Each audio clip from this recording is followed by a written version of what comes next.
Très bien. Donc maintenant, il nous reste à expliquer le rythme ralenti de la croissance de l'utilité totale. Pourquoi il croît à un rythme ralenti et quel est le rapport avec l'utilité marginale. Très bien. Donc je pars de l'utilité totale, toujours croissante, à un rythme qui est ralenti. Hein, c'est ce qu'on a établi. Ça veut dire que il augmente, mais de moins en moins vite. Très bien. Alors, une fonction croissante à un rythme ralenti. Donc ici, j'ai le rythme d'évolution. Ça veut dire que je vais travailler avec la dérivée seconde. Lorsque on me pose la question, est-ce qu'une fonction est croissante ou décroissante, je travaille avec quoi? Avec la dérivée première. Je regarde le signe de cette dérivée première. C'est les positifs croissantes, c'est les négatifs décroissantes. Maintenant, si on me parle de rythme de croissance ou de décroissance, c'est-à-dire est-ce que le rythme est ralenti, est-ce que c'est de moins en moins vite ou est-ce que c'est de plus en plus vite, accéléré. Dans ce cas, je travaille avec la dérivée seconde. Et la règle consiste à dire quoi? Eh bien, lorsque le rythme est ralenti, la dérivée seconde, elle est négative.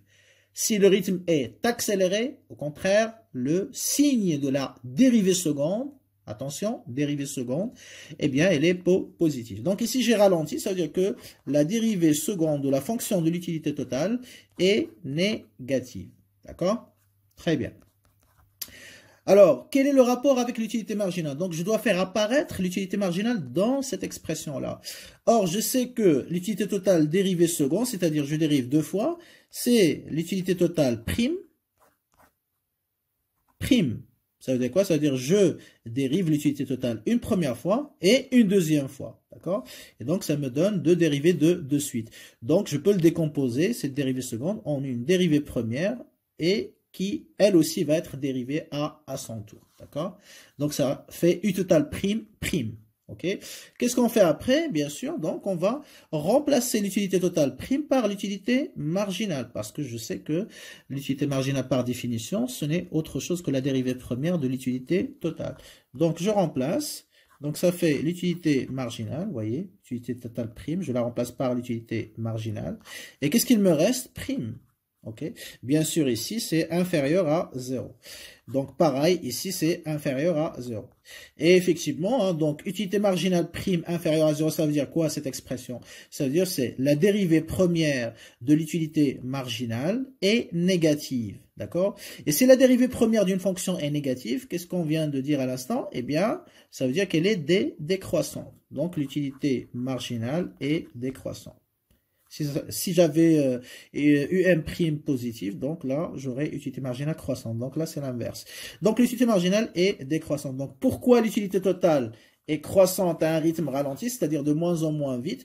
Parce que l'utilité marginale, elle est décroissante. Et c'est ce qu'on avait trouvé dans notre application, dans le tableau précédent. L'utilité marginale, les valeurs, elles sont décroissantes à mesure que x augmente.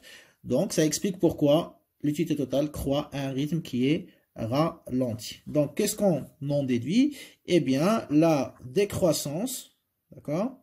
La décroissance de l'utilité marginale explique, d'accord, le rythme ralenti de la croissance, je mets juste les flèches, de l'utilité totale. Donc là, si vous voulez, donc le signe détermine le sens de l'évolution, c'est-à-dire est-ce que c'est croissant ou est-ce que c'est décroissant, l'utilité totale, et la variation de l'utilité marginale détermine quoi? Le rythme d'évolution. Donc on va le mettre ici. La variation, c'est-à-dire la décroissance ici. Ok, la variation de l'utilité marginale détermine le rythme d'évolution. Tout à l'heure, on a parlé du sens. Là, le rythme d'évolution. Si vous voulez de variation, le rythme de variation aussi. Le rythme d'évolution de l'utilité totale. Et donc là, vous voyez qu'il y a un lien qui est étroit entre l'utilité marginale et l'utilité totale. Donc, d'une part, le signe de l'utilité marginale détermine, comme on vient de le démontrer, le sens de variation, le sens d'évolution. Donc, est-ce que c'est croissant ou décroissant? Et là, la variation de l'utilité marginale, c'est-à-dire en l'occurrence ici la décroissance, détermine pourquoi l'utilité totale est croissante à un rythme ralenti donc le rythme d'évolution. D'accord? Voilà un petit peu le lien qu'on peut établir entre l'utilité totale et l'utilité marginale. Alors, juste une question peut-être pour checker un peu si vous avez bien compris. Hein, donc, ça peut être une application. Hein. Donc, c'est une question de cours qui a été posée dans des examens des années antérieures. Alors, question, est-ce qu'une utilité marginale décroissante implique forcément, obligatoirement, une utilité totale décroissante? Ok, donc c'est une question piège, attention. Voilà. Est-ce qu'une utilité marginale décroissante implique forcément une utilité totale décroissante? Donc la réponse est non. Pourquoi? Parce que justement, une utilité marginale décroissante, ça ne veut pas dire que l'utilité totale est toujours décroissante. Il peut être décroissante comme il peut être croissante. Ok. Rappelez-vous hein, donc le graphique qu'on avait vu tout à l'heure, qu'on avait dessiné tout à l'heure. Eh bien, l'utilité totale, elle est parce que l'utilité marginale est toujours décroissante, d'accord? Mais il y a deux phases pour l'évolution de l'utilité totale. Et il y a une phase lorsque l'utilité marginale est positive et décroissante, l'utilité totale elle est croissante. Donc, même si l'utilité marginale est décroissante, l'utilité totale reste croissante. Pourquoi? Parce que l'utilité marginale, elle est positive. Ok? Alors, je vais vous montrer ici. Donc, je reviens au tableau. Regardez avec moi. Ok? Donc là, vous voyez que lorsque l'utilité marginale, elle est positive, voyez? Elle est comment l'utilité marginale? Elle est décroissante. Il baisse. 5, 3, 2, 1, il baisse. Est-ce que l'utilité totale, elle est décroissante? Non, elle augmente. Pourquoi? Parce que l'utilité marginale, elle est positive. Donc, tant que l'utilité marginale est positive, même s'il est décroissante, l'utilité totale, elle va être croissante. Donc, la réponse est non. En revanche, lorsque l'utilité marginale devient négative, bah, automatiquement, l'utilité totale, elle va être décroissante. Il va commencer à baisser. Donc là, comme il y a deux évolutions, deux phases, donc l'utilité totale n'est pas toujours décroissante lorsque l'utilité marginale est décroissante. Ok? Très bien. Donc, on va répondre. Ok? Non, pas forcément. Pas forcément. Car l'utilité totale peut être croissante, donc l'inverse, donc il peut être croissante, même si, d'accord, je vais continuer ici, donc même si l'utilité marginale est décroissante, à condition, il y a une condition quand même, à condition que l'utilité marginale, à condition que l'utilité marginale soit positive. D'accord? Donc, si l'utilité marginale est décroissante et positive, ben, ça veut dire que l'utilité totale va être croissante. Donc, il ne va pas être décroissante. Par contre,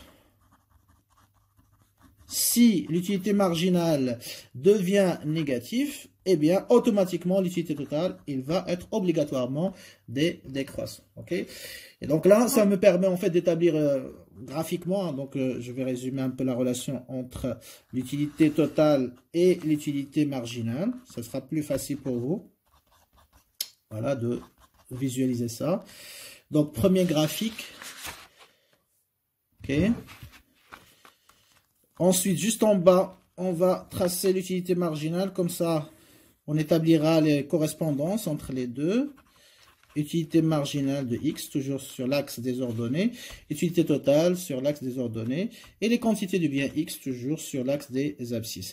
Alors, la fonction d'utilité totale, on a dit, c'est croissant, à un rythme ralenti, donc une courbe concave. On atteint un maximum et après décroissance. Donc, il y a ces deux phases-là. Okay. Utilité totale croissante, rythme ralenti, je mets juste les abréviations. Ici, utilité totale maximum, voilà, on atteint le sommet, c'est le maximum de satisfaction. Et là, la phase où l'utilité totale est décroissante. Ok, très bien. Alors, je vais faire la projection des mêmes phases sur le graphique de l'utilité marginale. Et on sait que l'utilité marginale est toujours décroissante. Qu'est-ce qui change pour l'utilité marginale? D'abord, elle est positive et ensuite, elle est négative. Et donc, elle va passer par ce point-là. D'accord? Très bien. Donc, ça, c'est l'utilité marginale de X. Donc, qu'est-ce qu'on va remarquer? Effectivement, donc l'utilité marginale est toujours, de toute façon, elle est toujours décroissante. Hein. C'est la loi de l'utilité marginale décroissante. Donc là, l'utilité marginale, elle est positive. Et là, l'utilité marginale est, enfin, je peux le mettre ici, hein, donc si vous voulez.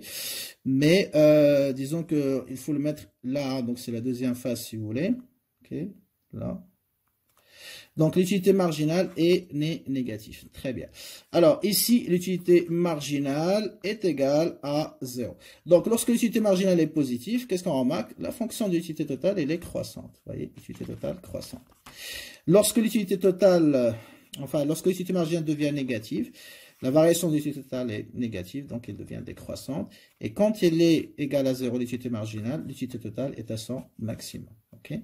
Donc, même si l'utilité marginale elle est décroissante, je peux avoir l'utilité totale croissante. Hein. Donc, ça, parfois, les étudiants, ils ont du mal à le comprendre parce qu'ils disent, oui, mais l'utilité marginale, elle est décroissante, donc ça veut dire que l'utilité totale doit être décroissante. Non. Non, pas forcément. Pourquoi? Parce que lorsque l'utilité marginale est décroissante, ça ne veut pas dire que l'utilité totale baisse, ça veut dire juste que la variation, tant qu'elle est positive, vous voyez, eh bien l'utilité totale, elle va augmenter. Si par exemple, j'augmente l'utilité totale de 10, et deuxième fois, je vais l'augmenter de 5. Est-ce que l'utilité totale va baisser? Non, il va continuer à augmenter. Mais il va augmenter de façon moins importante que la fois précédente. C'est aussi simple que ça. Donc, qu'est-ce qui détermine la croissance ou la décroissance de l'utilité totale? Ce n'est pas la décroissance de l'utilité marginale. Non, c'est le signe de l'utilité marginale. Donc, tant que c'est positif, eh bien, il va continuer à augmenter. Vous voyez? Mais quand l'utilité marginale devient négative, ici, vous voyez, quand il devient négatif, automatiquement, à ce moment-là, l'utilité totale, elle va baisser. Ce n'est pas parce qu'elle est devenue ici décroissante, elle est toujours décroissante, hein, depuis le début jusqu'à la fin. Mais il devient négatif, et c'est ça qui change la variation de l'utilité totale qui commence à baisser. Voilà un petit peu le rapport entre les deux résumés de manière graphique. Très bien.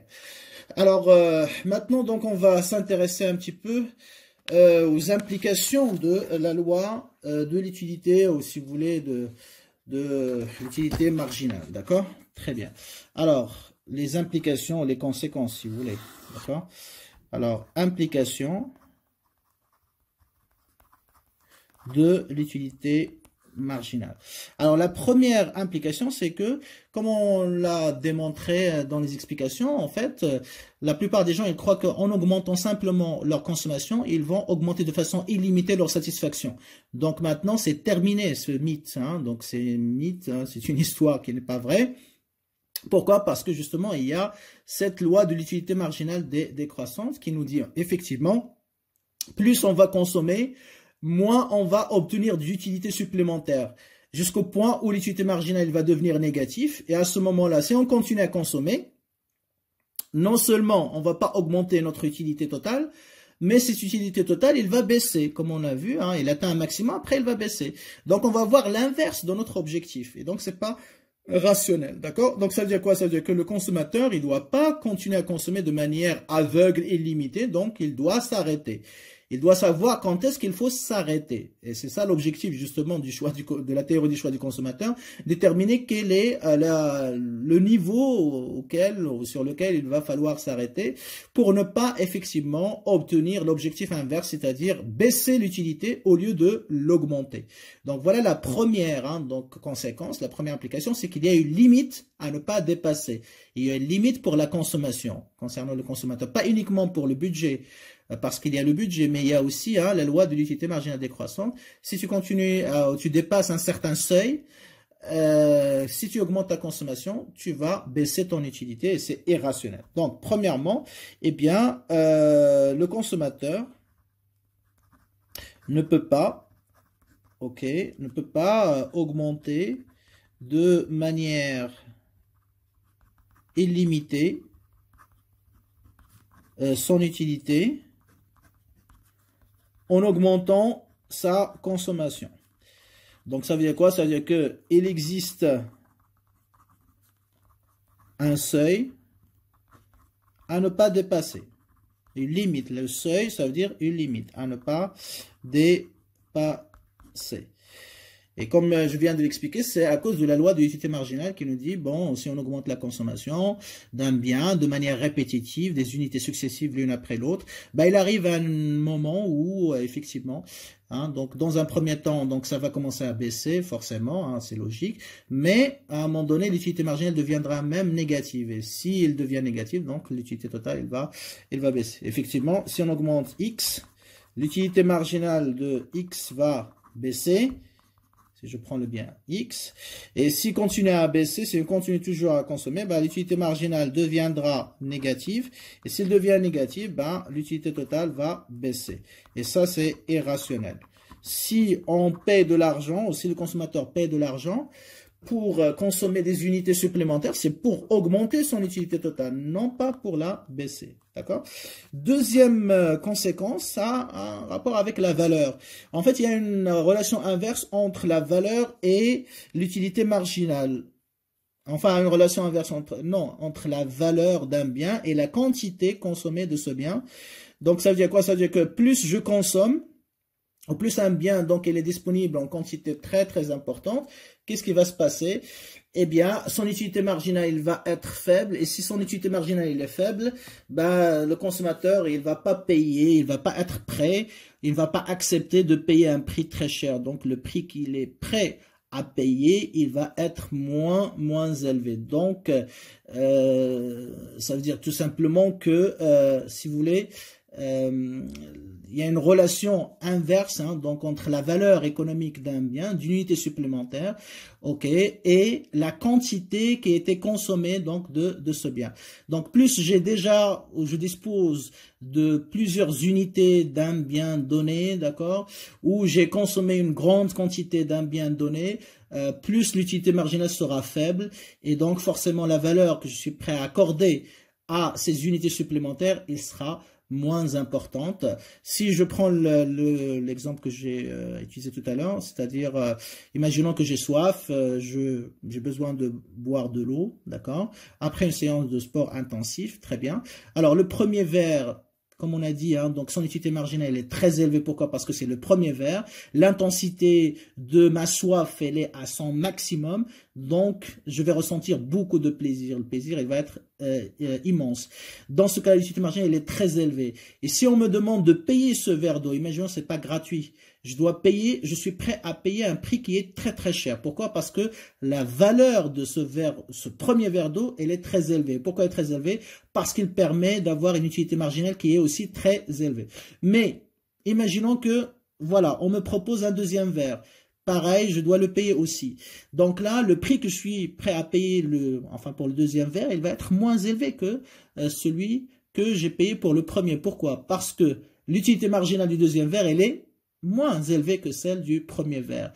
Parce que justement, j'ai moins soif et donc forcément l'intensité de satisfaction, de plaisir, elle va être moins importante. Donc je suis pas très enthousiaste à payer un prix qui est plus cher. Donc ça va être moins cher. Le troisième verre aussi, son utilité marginale va être aussi moins élevée et donc son prix ou le prix que je suis prêt à payer va être moins cher et ainsi de suite. Donc plus la quantité d'eau ou le nombre de verres d'eau que j'ai consommé elle est élevé, plus l'utilité marginale va être faible et donc moins la valeur, hein, donc que je suis prêt, ou le prix que je suis prêt à payer, donc il va être moins important, moins élevé ou moins cher. Et donc ça nous amène justement à dire finalement que il y a une relation inverse entre la quantité consommée ou disponible d'un bien et puis son prix ou sa valeur. Plus ce bien elle est disponible en grande quantité ou il est consommé en grande quantité, bah forcément son utilité marginale sera plus faible. Et donc les valeurs d'une unité supplémentaire, le prix d'une unité supplémentaire qu'on est prêt à payer, il va être moins cher. D'accord? Très bien. Donc on va résumer. Ok. Donc plus la quantité consommée ou disponible, donc disponible ou consommé d'un bien est élevé, d'accord,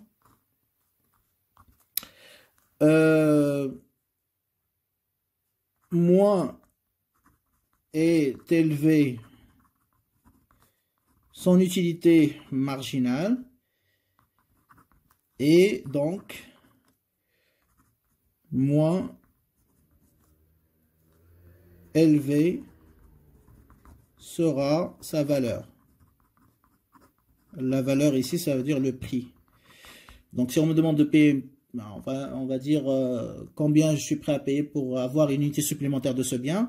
Donc si la quantité que j'ai consommée, elle est très élevée déjà, donc son utilité marginale sera faible et donc je vais payer un prix qui est moins cher. En revanche, hein, donc si la quantité que j'ai consommée, voilà, elle est très faible, ou c'est la première unité par exemple, et ben comme dans le premier verre d'eau tout à l'heure, et bien je suis prêt à payer un prix qui est illimité parfois, hein, parce que j'ai très soif et donc forcément l'intensité de l'utilité de la satisfaction, elle est à son maximum, d'accord? Donc moins sera élevé, donc il y a une relation inverse, si vous voulez, hein, donc c'est l'implication hein, donc de cette loi de l'utilité marginale décroissante, relation inverse entre la quantité d'un bien, donc quantité disponible au consommé, c'est pas la peine de la répéter, la quantité d'un bien, donc relation inverse entre la quantité d'un bien et sa valeur. Ok, très bien. Donc comme on a dit tout à l'heure, hein, donc l'utilité marginale du premier verre est supérieure à l'utilité marginale du deuxième verre, supérieure à l'utilité marginale du troisième, etc. Ok. Et on a expliqué ça, bien sûr, hein, avec la loi de l'utilité marginale décroissante. Donc, plus je consomme, j'augmente ma consommation, je bois des verres d'eau. Donc, moins mon besoin elle est intense et donc moins ma satisfaction elle est intense, bien sûr. Et donc, l'utilité marginale aussi sera de moins en moins élevée. D'accord?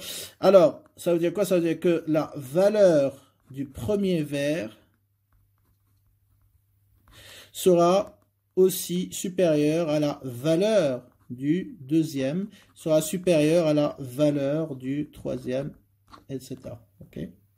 Voilà, donc qu'est-ce que vous remarquez? Donc plus on va augmenter le nombre de verres, eh bien la valeur de ce verre d'eau, hein, donc on est prêt à payer, il va être décroissante. Voilà, parce que l'utilité marginale, elle est décroissante. Donc c'est l'utilité marginale qui détermine le prix. Vous avez compris? L'utilité marginale qui détermine le prix qu'on est prêt à payer pour acheter, voilà, donc des unités d'eau ou des verres d'eau, bien évidemment, d'accord? Très bien. Voilà les deux implications pour résumer la loi de l'utilité marginale décroissante. Premièrement, comme on a dit, donc il n'y a pas de, je dirais, de consommation illimitée pour avoir une satisfaction illimitée. Donc, il y a un seuil à ne pas dépasser, hein, donc il faut le respecter. Donc, il faut savoir quand est-ce que s'arrêter. Et deuxièmement, hein, donc, relation inverse, comme on vient de marquer, relation inverse entre la quantité, d'accord, d'un bien et sa valeur. Très bien. Alors, justement, hein, donc, on va appliquer un petit peu ce qu'on vient d'expliquer. Afin d'expliquer une situation qui est souvent évoquée, c'est celui du paradoxe de la valeur. Le paradoxe de la valeur. Très bien.